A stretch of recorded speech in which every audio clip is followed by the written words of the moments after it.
కంచి కామకోటి పీఠం వారి శ్రీ చంద్రశేఖరేంద్ర సరస్వతి విశ్వ మహావిద్యాలయం ఇంటర్ మార్క్స్ ఆధారంగా స్కాలర్షిప్తో కూడిన అడ్మిషన్లు. అరే ఏమిటి అలా దిగులుగా కూర్చున్నారు? ఏం కావాలి? మాకు కావాల్సింది నువ్వు తీసుకురాలేవు బాబాయ్. నేను తీసుకురాలేనా? ఏమిటది? అమ్మ. అవును బాబాయ్, పేరెంట్స్ డే దగ్గరకు వస్తుంది కదా, అందరూ మమ్మీని డాడీని తీసుకొస్తారు. నీకు అమ్మ లేదు కదా అని శశిరేఖ వెక్కిరించింది. చూడమ్మా, హరి బొమ్మ గీసినంత తేలిక కాదమ్మా అమ్మని తీసుకురావడం. ఎందుకు కాదు? రాము వాళ్ళ అమ్మ చచ్చిపోతే వాళ్ళ నాన్న ఇంకో అమ్మని తీసుకురాలేదేంటి? అలాగే మాకు కూడా తీసుకురమ్మని డాడీతో చెప్పు బాబాయ్. అమ్మ ఉంటే మేము ఇంకా బాగా చదువుతాం బాబాయ్. రేపు అమ్మమ్మ కూడా దేవుడి దగ్గరికి వెళ్ళిపోతే మా దగ్గర ఎవరుంటారు బాబాయ్? అడుగుతాను, మీకోసం ధైర్యం చేసి మీ డాడీని అడుగుతాను. అదిగో డాడీ వస్తున్నారు. అన్నయ్య. ఏమిటి? ఏ లేదన్నయ్య. మరి మరి ఎందుకు సంకోచిస్తున్నావు? ఈ ఇంట్లో సమాధానం లేని ప్రశ్నలు ఉండకూడదు చిన్న. నిర్భయంగా మాట్లాడడం, నిజాయితీగా బ్రతకటం ఈ ఇంట్లో ఉన్న ప్రతి ఒక్కరూ అలవాటు చేసుకోవాలి. కమాన్, టెల్ మీ. ఏం లేదన్నయ్య, మా బాస్ దగ్గరికి ఒక డిఫికల్ట్ కేసు వచ్చింది. ఒక 40 సంవత్సరాల వ్యక్తి ఉన్నాడు. ఆయనకి 2 పిల్లలు, భార్య లేదు. పిల్లలు అమ్మ కావాలని కోర్టుకెక్కారు. తీర్పు ఏమొస్తుందో తెలియటం లేదు. అతనికి 40 సంవత్సరాల వయసు. అవునన్నయ్య. 2 పిల్లలు, భార్య లేదు. అవును. చూడు, ఆ వ్యక్తి ఎవరైనా నీ కేసు గెలుస్తుంది, కానీ ఆ వ్యక్తి బ్రహ్మనాయుడైతే మాత్రం నీ కేసు ఓడిపోతుంది. అన్నయ్య, చిన్న యాగం చేయవలసిన అవసరం వచ్చినప్పుడు శ్రీరామచంద్రుడు బంగారు చిత్తును పక్కన కూర్చోపెట్టుకున్నాడు. బొమ్మనైనా నా పక్కన కూర్చోపెట్టుకోవడం ఇష్టం లేకే నేను వ్రతాలు చేయడమేమో అనుకున్నాను. చూడు, ఆ పిల్లలు తల్లి కోసం అంతగా పరితపిస్తున్నారని నువ్వు భావిస్తే ఈ ఇంటికో స్త్రీ రావచ్చు, నా భార్యగా కాదు, ఆ పిల్లలకు తల్లిగా.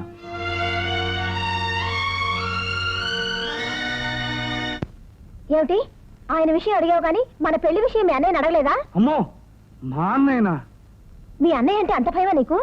మా అన్నయ్య అంటే మీ నాన్నలా అనుకున్నావా? సంథింగ్ రాంగ్ అని ఊరుకోవడానికి. అసలు నీకు ధైర్యమే లేదు. అదే నేనైతే అదరగొట్టేస్తాను. ఫర్ ఎగ్జాంపుల్, మన ఇద్దరం కలిసి మీ ఇంటికి వెళ్ళామనుకో, ఇది అన్నపూర్ణమ్మ గారు, ఇక్కడ నువ్వు, ఇప్పుడు మీరందరూ అక్కడ, ఈయనేమో మీ అన్నయ్య అనుకో. ఇప్పుడు నేనేం అడుగుతానో తెలుసా?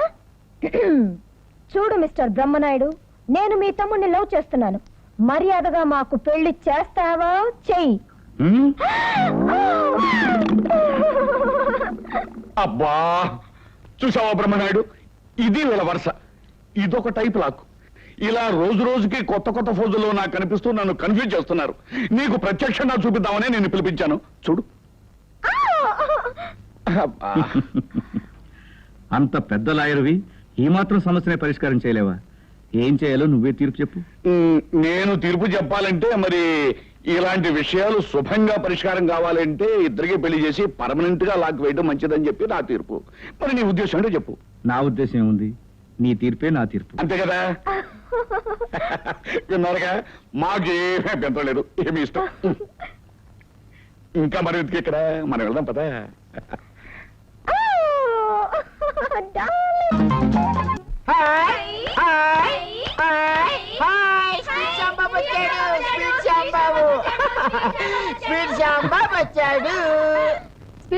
స్పీడ్ శ్యామ్ బాబు, నీకు ఆ పేరు ఎలా వచ్చిందో చెప్పవా?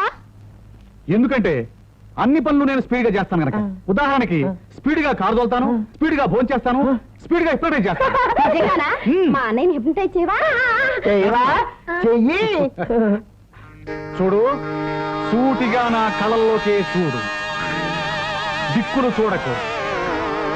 వచ్చేస్తున్నావు, నా కంట్రోల్లోకి వచ్చేస్తున్నావు. వచ్చేసావు.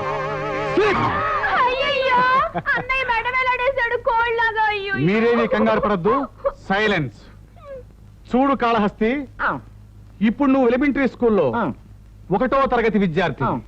1వ తరగతి విద్యార్థి నువ్వు ముద్దబ్బాయివి, నేను నీ మాస్టర్. మాతారండి ఇవాళ ఏం జరిగిందంటే మా నాన్నగారు మా అమ్మగారు నేను ముగ్గురు లేచిపోయాక మా అమ్మగారు గడ్డం లేదు మా నాన్నగారు గెత్తున్నారు. మా అమ్మగారు పప్పు లేదు మా నాన్నగారు ఏమో రుబ్బుతున్నారు. ఆ పప్పుతోటి బూడి పప్పులు చిల్లిగాళ్ళు అన్ని వండుకు తినేసాం. ఆ తర్వాత ఇలా బొబ్బులు పోయాం. బాబు మా అన్నయ్యతో గుంజలు తీయించవా? మరే తీస్తాను, బళ్ళో తీసేచ్చాను కదా. ఇప్పుడు నేను స్పీడ్గా మాయమైపోయాను. ఏమిటరా ఏమిటి ఏమిటి అవతారాలు, ఏం జరిగింది? మా స్కూల్లో గొడవ జరిగిందమ్మా. తమ్ముడు చెడ్డి గారు అబ్బాయిని కొట్టాడు, రక్తం కూడా వచ్చింది. అయ్యో ఒరేయ్, ఈ సంగతి మీ నాన్న తెలిస్తే మిమ్మల్ని చంపేస్తాడు. త్వరగా బండి, త్వరగా ఆ బట్టలు పేసి స్నానం చేయండి.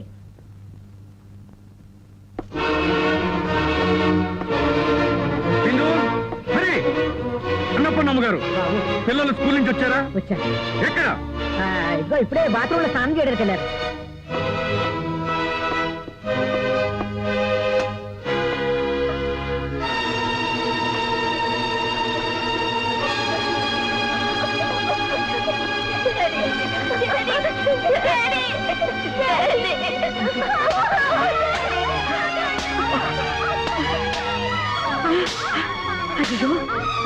ఆయన రఘు, సమయానికి వచ్చావు ఆయన. మీ అన్నయ్య కదా పిల్లల్ని తప్పేస్తాడు, నువ్వే రక్షించాలి ఆయన. అన్నయ్య, ఏమిటిది? పచ్చినితుడు తాగే నేరస్తులను శిక్షించినట్టు పసిబిడ్డలను దండిస్తావా? తప్పు చేసిన వాళ్ళు ఎవరైనా సరే క్షమించడి ఎస్పీ బ్రహ్మనాయుడు. కానీ వాళ్ళు నీ రక్తం పంచుకు పుట్టారన్నయ్య. కావచ్చు, వాళ్ళు జడ్జి గారి అబ్బాయి రక్తం కళ్ళ చూశారు. సిన్సియారిటీకి నిజాయితీకి ప్రశంసలు పొందే ఈ బ్రహ్మనాయుడు ఈ రోజు జడ్జి గారి చేత మాట పడాల్సి వచ్చింది. జరిగింది జడ్జి గారికి ఏం తెలుసు అన్నయ్య? చెప్పింది వినటం తప్ప కళ్ళతో చూడడానికి అలవాట్లేదుగా. ఆ జడ్జి గారి అబ్బాయి మరికొందరు కుర్రాలతో కలిసి బిందుని హరిని హేళన చేశాడు. మీ అమ్మ చచ్చిపోయింది, అసలు మీ నాన్నకు మీ అమ్మంటే ఇష్టం లేదు, అందుకని మీ నాన్నే మీ అమ్మని చంపేశాడు, మీకు కావాలన్న కొత్త అమ్మ రాదు అని వెక్కిరించి ఆ పసి మనసులను బాధ పెడితే పిల్లలు అంతకంటే ఏం చేస్తారన్నయ్య?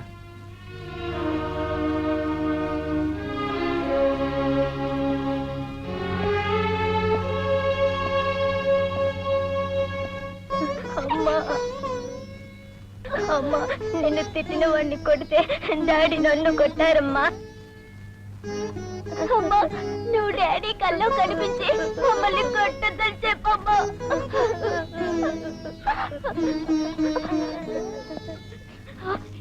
డాడీ, మమ్మల్ని కొట్టద్దు డాడీ, మమ్మల్ని కొట్టద్దు డాడీ, మమ్మల్ని కొట్టద్దు. నో మై చిల్డ్రన్, నేను మిమ్మల్ని దండించడానికి రాలేదు. పెదరిపోయిన మీ గుండెల్ని ఒక్కసారి నా గుండెలకు హత్తుకుని నేను మీ తండ్రిని అని గుర్తు చేయడానికి వచ్చాను. కమాన్ కమాన్ మై చిల్డ్రన్.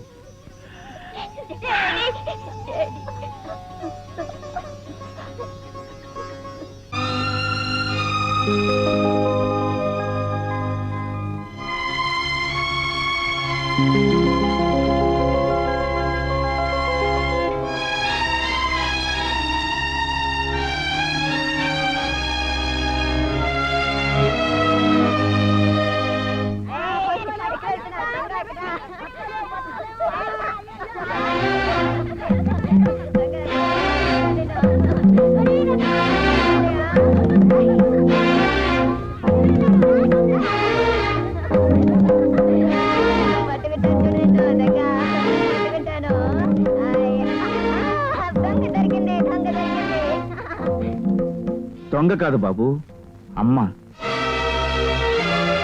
అమ్మా? అవునమ్మా బిందు, ఇన్నాళ్ళు మీరు ఎదురు చూస్తున్న అమ్మ, రోజు మీరు కలవరిస్తున్న అమ్మ. అల్లుడు గారు, ఏమిటిదంతా? అన్నపూర్ణమ్మ గారు, బాబు గీత పిల్లలకు తల్లి. అల్లుడు గారు, ఏమిటి మీరు అనేది? తల్లి ఏమిటి? అసలు ఈ అమ్మాయి ఎవరు? అన్నపూర్ణమ్మ గారు, బాబు గీత పిల్లలకు తల్లే కాదు, మీ కూతురుతో సమానం. ఇక నుంచి ఆమెకే లోటు రాకుండా చూసుకునే బాధ్యత మీది.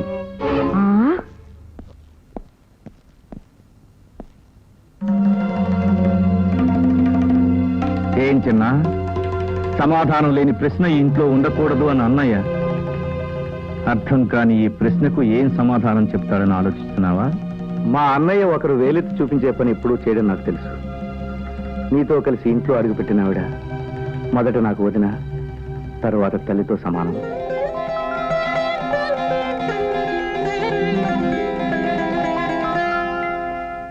శివరాం బాబేనా? నేను నాయన అన్నపూర్ణమని. మా ఇంటికి ఒక్కసారి నువ్వు అర్జెంటుగా రావాలి నాయన. ఏం జరిగిందమ్మా? మా అల్లుడు ఎవరితో తీసుకొచ్చాడు. పిల్లలకి తల్లి అంటున్నాడు, ఈ ఇంటికి కోడలు అంటున్నాడు. అలాగా? అంత పని చేశాడా? ఇన్నాళ్ళు నేను అదే నమ్మకంతో ఉన్నా నాయన. నాకేమిటో భయంగా ఉంది. మా అల్లుడు నీ మాట వింటాడు. నువ్వు తొందరగా రా నాయన. మీరే కంగారు పడకండి. రేపు పొద్దునే నేను ఇంటికి వచ్చి వాడిని మందలిస్తాను.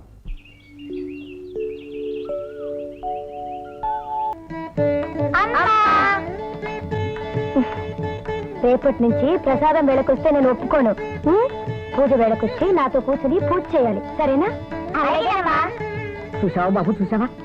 నా కన్న కూతురు బిడ్డల వాళ్ళు ఎవరినో పట్టుకుని అమ్మ అమ్మ అని పిలుస్తుంటే నా గుండె తట్టుకోలేకపోతుంది. అన్నపూర్ణమ్మ గారు, బాబు మీ కూతురు బిడ్డలు ఆవిడని అమ్మా అని పిలుస్తున్నారు అంటే రాధికమ్మ ఆశీస్సులు ఆవిడికి లభించాయన్నమాట. ఆ? ఇంకా అంటారేంటండి? నోరు మూసు మొదలు కూర్చోండి. వెళ్ళండి. బాబు ప్రసాదం తీసుకో. అరే గురువు గారా, ఎప్పుడు వచ్చారు గురుగారు?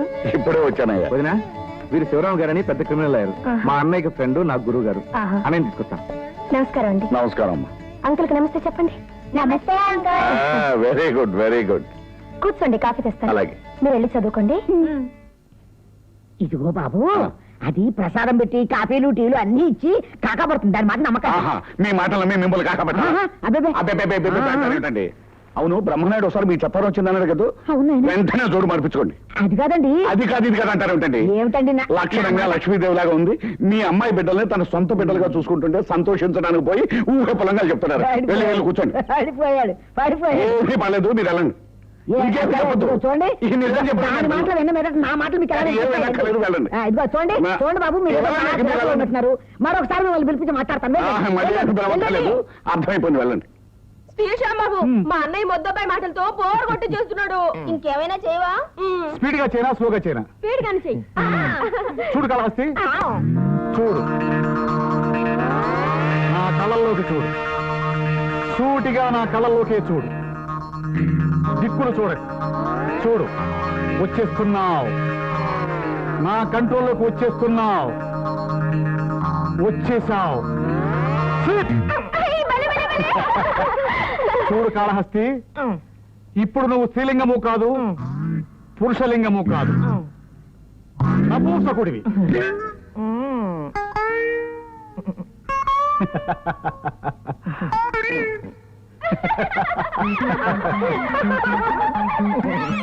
చూడు చిన్నమ్మ, పాడు పిల్లడు పైన పైన పడతానంటాడు.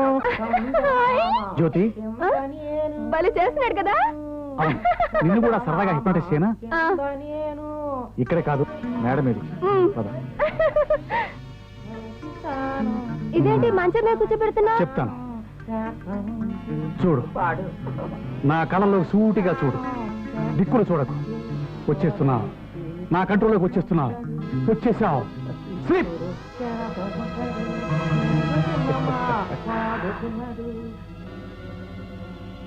ఇప్పుడు నువ్వు నా భార్యవు.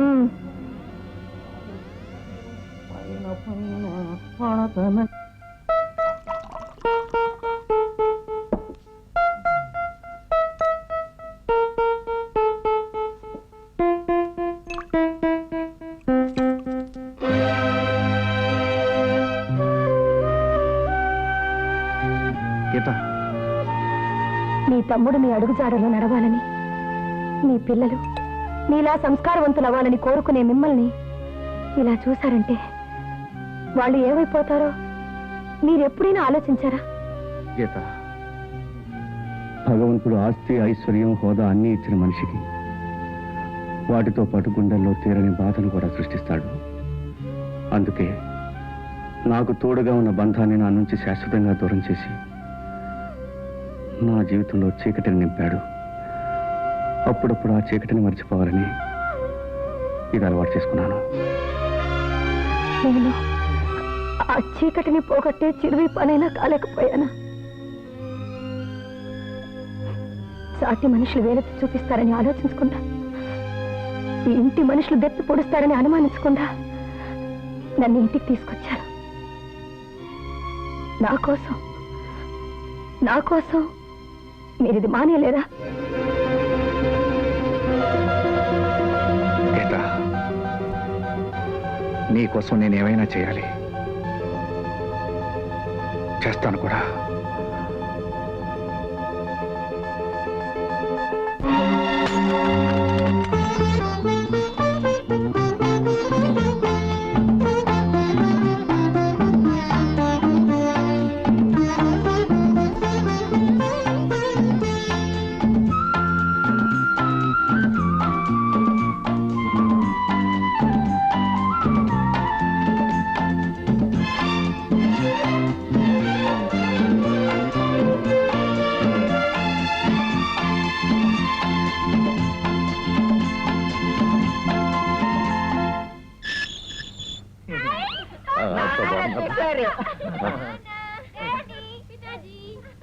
మిమ్మల్ని విడుదల చేయించి వైభవంగా తీసుకెళ్లాలని మన వాళ్ళంతా బయట వెయిట్ చేస్తున్నారు.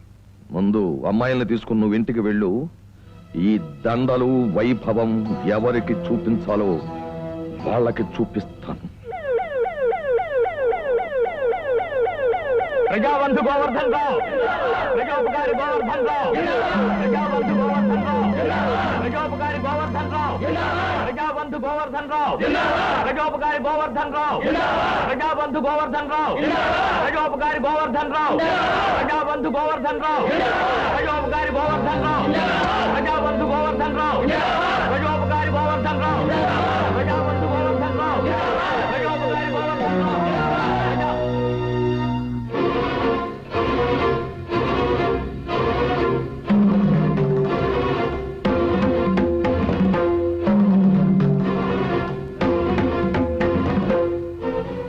గుర్తున్నానా బ్రహ్మనాయుడు గారు? సి క్లాసు ఖైదీల్లో నేను గుర్తుంచుకున్నది నిన్నొక్కనే. ఈ సి క్లాసు ఖైదీని జైలు నుంచి ఎంతమంది ఏ క్లాసు పెద్ద